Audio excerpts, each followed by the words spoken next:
knowledge and reality. How can we know anything? Conventional views of knowledge suggest that the mind generates understanding as a result of experience, and in turn these concepts and associated meanings are shared within language and culture. This intellectual knowing is founded upon words and conceptual thinking, and is therefore incapable of representing anything except personal interpretations. The word sugar is not sweet, water is not wet, and yet we understand what they mean. Words become pointers to the reality they represent.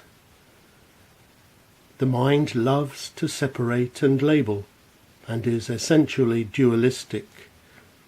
The intellect objectifies lived experience, fossilizing it within definitions. It enjoys the cut and thrust of debate, seeking to rationalize and explain everything. Anything that defies rational explanation is viewed with the deepest suspicion, and dismissed as superstition and religious belief. However, superstitions and religious beliefs are also the product of mental activity, and consist of concepts, albeit abstract and rarefied ones. So, can we truly know anything? Within the limitations of language and conceptual thinking, probably not. The word is never the thing, and thoughts are just words. True knowing, if we can call it that, lies beyond the mind, beyond concepts.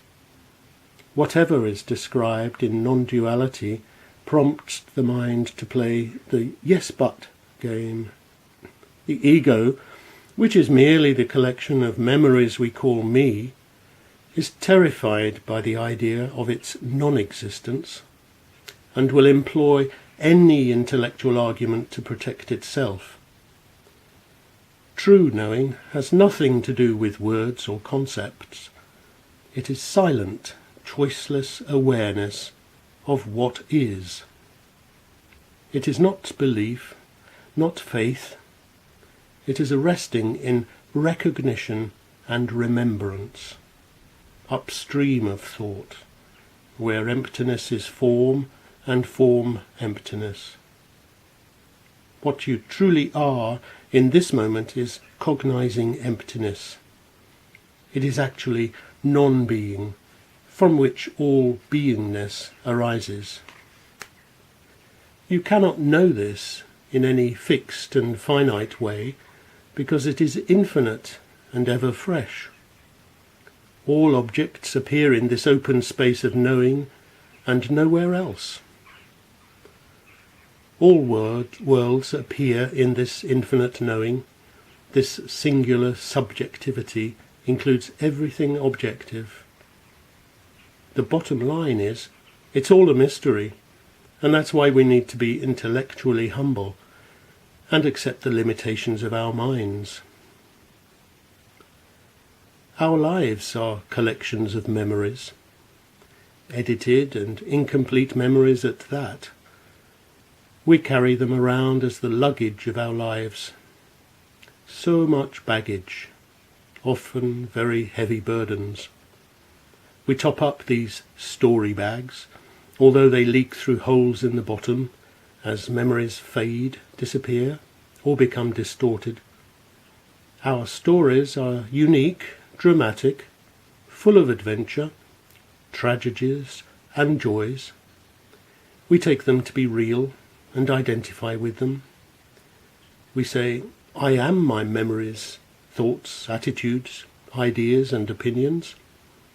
We construct ourselves and identities, and the habitual patterns of thinking and feeling become our personalities. Then we get lost in the story of self.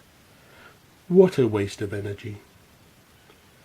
Our first and last mistake is perceiving ourselves to be separate from one another. The purpose of our lives, if there is one, must be to remember who we really are, to find that union, the oneness that we lost as we grew up.